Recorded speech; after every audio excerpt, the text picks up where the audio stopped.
Hi.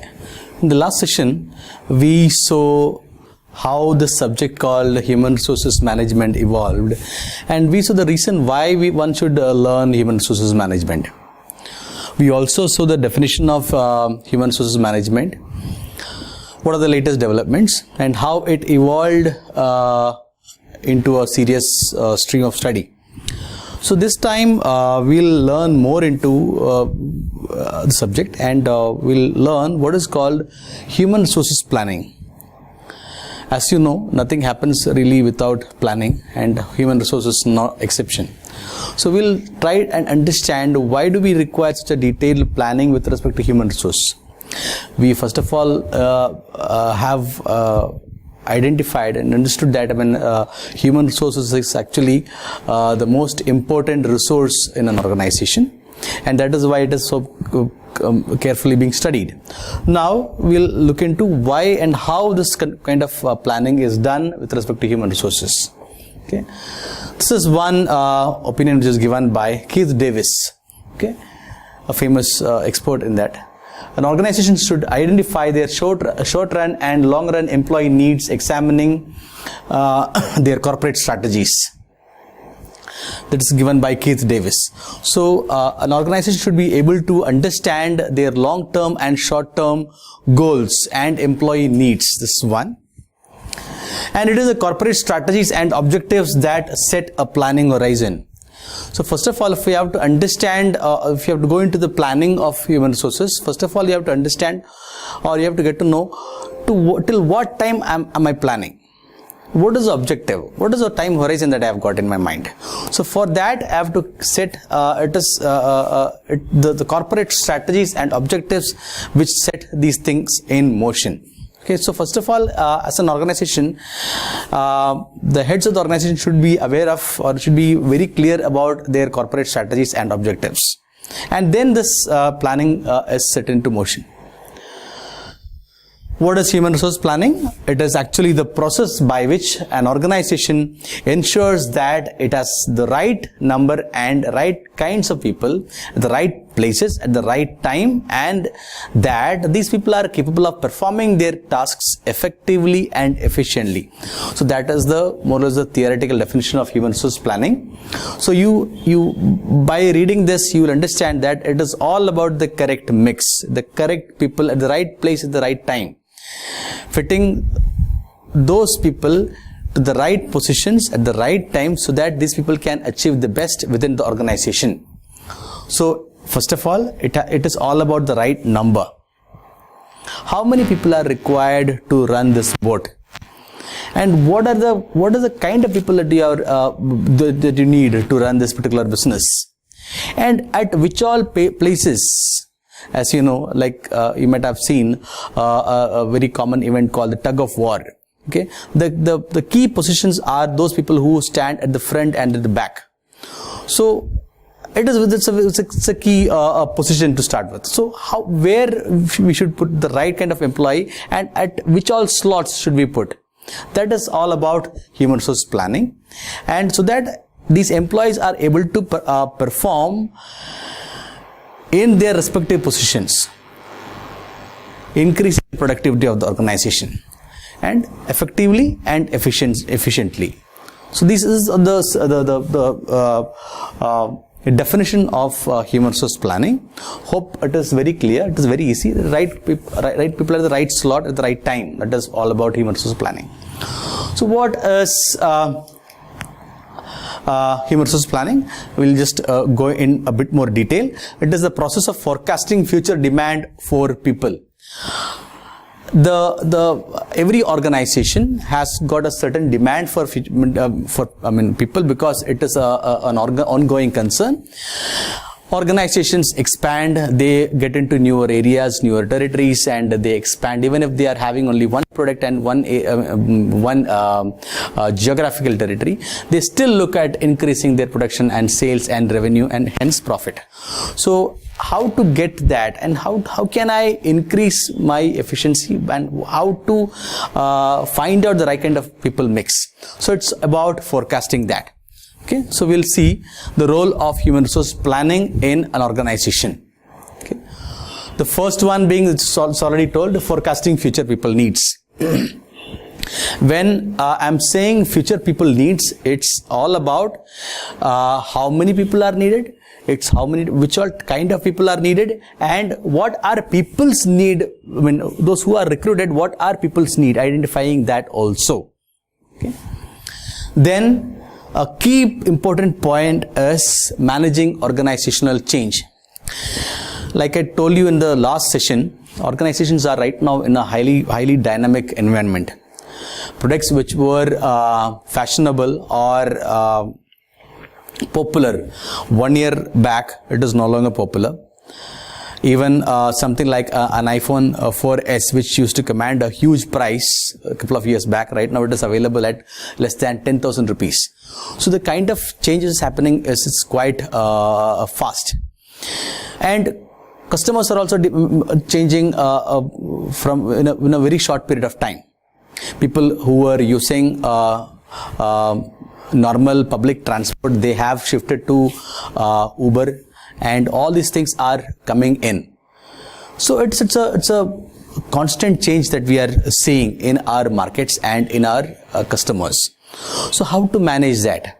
When this environment is changing at a fast pace, can our employees also keep pace? It is mandatory. Otherwise, what will happen is that you will end up losing the entire market share. So how to manage organizational change? Sometimes it is forced upon the organization. Okay. Some organizations are very old, and to survive they have to change, and hence it is forced. Many employees go through the entire change process without much of a cooperation. They are very reluctant and all that. And even then they have to change. That is one thing. And there are certain organizations which should go into change willingly. They are constantly innovating, constantly developing, constantly improving their processes and all that. So how to manage organizational change? Many banks, for example, they have, since they have to comply with these Basel norms and all those things, they move into better and better policies, procedures, processes and all that. And because of that, right now we have got the convenience of core banking. That is, if I'm a customer of an X bank in an X branch, I can do all the activities from that branch sitting in some other place in India or even outside India. Okay, so that is a kind of facility that we have got because of core banking. Again, let me tell you, this was not a very welcome change. Many employees hated this, mega change or major shift or this kind of a major technological shift. People who were not really used to working in computers, they started working in computers. There were people who were aged 40 and 50, then still they had to learn computers because that is part of their business, and they could not afford to do without computers. So all those things, it's a tough thing, managing organizational change. People resign because of organizational change. There's something called inertia. People like to stay where they are. If they are running, they like to keep on running. If they are sitting, they like to keep on sitting. If they are sleeping, they like to sleep. So people don't really like to change their comfort zones. So managing organizational change is a big task. It's the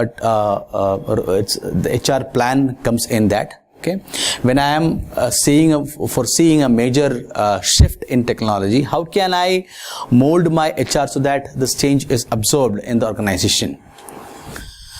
Then creation of a talent pool. Again, organizations constantly are in the process of development and constant change. So whenever there comes an opportunity, the organization should be ready to take it up. The organization can't say that no, we are not ready and we need more time. For this purpose, an organization should have enough of talent with them, within the organization and outside the organization. The organization should be, or the company should be able to identify talent and be in touch with them. These people can be the prospects, or these people can be people who are already inside the organization, who are ready to take up a higher responsibility. So creation of a talent pool is critical. How can we create a talent pool? It is through, you can communicate through advertisements of, see, for example, if I am a great company to work with, I get featured in the top 100 best places to work in India or USA. And what kind of an image goes out? For example, Google. It's a company which everybody likes to work in. So when I see all these ratings which favor Google as one of the best workplaces in the world, as an employee or a future employee, as a prospect, I am ready in my mind to work for them. So I am constantly communicating with them, and within the organization also I am creating a talent pool so that if I am getting a bigger assignment or a bigger task, then there are people enough to handle that particular task. So creation of a talent pool is also a very, very important factor. And HR planning in a way acts as the basis of all HR functions, because once you do the HR planning, then only you will start the recruitment and selection process and training and all those rated activities of HR. So only when you are ready with your HR plan, then only you are aware of what you are in really need of. So then only you can identify what kind of a tool to go for. Should I go for a campus recruitment, or should I go for a newspaper advertisement? Should I go for some kind of a internship, or should I give them a totally different challenge? All this is identified only when my HR planning is ready. So it becomes the very basis of all HR functions. That is one key important factor that we have got. Yeah. Okay. Then HR planning eventually results into a lot of skills development. So there are hundreds and thousands of companies in a country, okay, and all these companies, small or big, they are constantly into development of skills of their employees. So ultimately what happens, there is national skill development. People are equipped with higher skills. For example, if you compare the skill of the engineering skills of people who are in Germany or people who are in Japan, there you see that the skill level is much higher than that of an average company, than those of people who are working in India in an engineering company. This is saying it as an example. So you can see that through HR planning and the HR initiatives, you are increasing the skill levels of employees in a nation. So that is how HR planning is relevant. That is it's a major role of HR. HR planning also keeps this in mind. There are a lot of regulatory restrictions and requirements. For example, in India and worldwide also, companies are looking at more gender equality. Many companies take pride in stating that they are an equal employee, equal opportunity employer. So these companies give equal opportunity to male and female candidates.